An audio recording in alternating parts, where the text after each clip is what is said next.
इस दुनिया में क्या खतरनाक है? सबसे खतरनाक अगर कुछ है तो वो है झूठी प्रशंसा।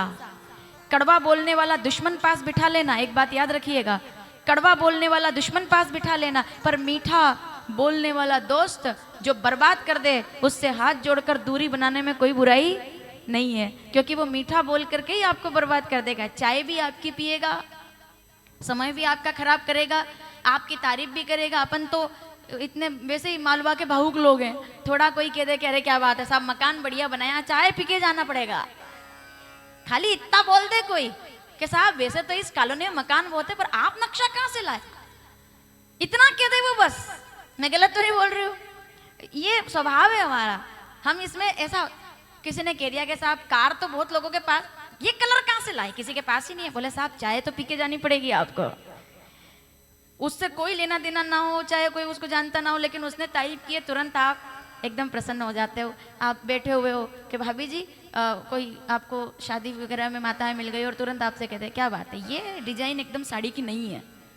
पूरी शादी में उनके ही हाथ पकड़ करके घूमोगे आप वो माता जी का कि हाँ ये माता जी अच्छी लगी मुझे, क्योंकि तारीफ की। प्रशंसा सबको अच्छी लगती है, प्रशंसा में बुराई नहीं है, झूठी प्रशंसा में बुराई है।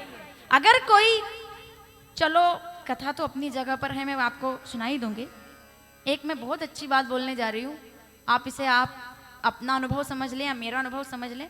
एक बात बहुत अच्छे से समझ लीजिएगा, अगर कोई व्यक्ति बिना कारण के अचानक से आपसे मीठा मीठा बोलने लगे और दिन में 3 बार फोन लगाने लगे और जहाँ मिल जाए वहीं राम राम करने लगे, जो व्यक्ति कभी आपको देख के निकल जाता था और वो अगर ज़्यादा आपसे हंस के बात करने लगे, तो समझ लो इसको कहीं ना कहीं आपसे साइन करवाना है। इससे कोई तो काम आपका है, आप जिस भी डिपार्टमेंट में काम करते होंगे वहाँ से कोई काम निकालना होगा इसको, तो ये दिन में 3 बार निकलेगा राम राम भैया। आजकल ये जो है ना, ये बिना स्वार्थ के कोई नहीं करता है। मैं बिना प्रमाण के नहीं बोल रहा हूँ।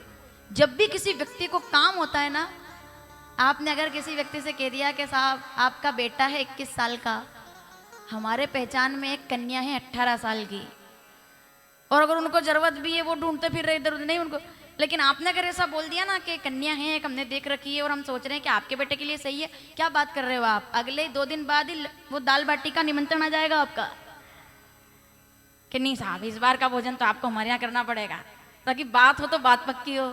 गलती नहीं है ये, अरे भाई श्रीमद् भगवत गीता स्पष्ट लिखा हुआ है, उसके अंदर प्रवृत्ति है मनुष्य की, देहे अस्मिन यथा देहे कौमारी यौवनम जरा, जहाँ स्वार्थ किसी को नजर आए, जो बिना स्वार्थ के काम करे वो केवल महात्मा होता है, मुनि होता है, साधु होता है, जो बिना काम के आशीर्वाद दे दे आपको, वरना तो पूरी दुनिया स्वार्थ पे चल रही है।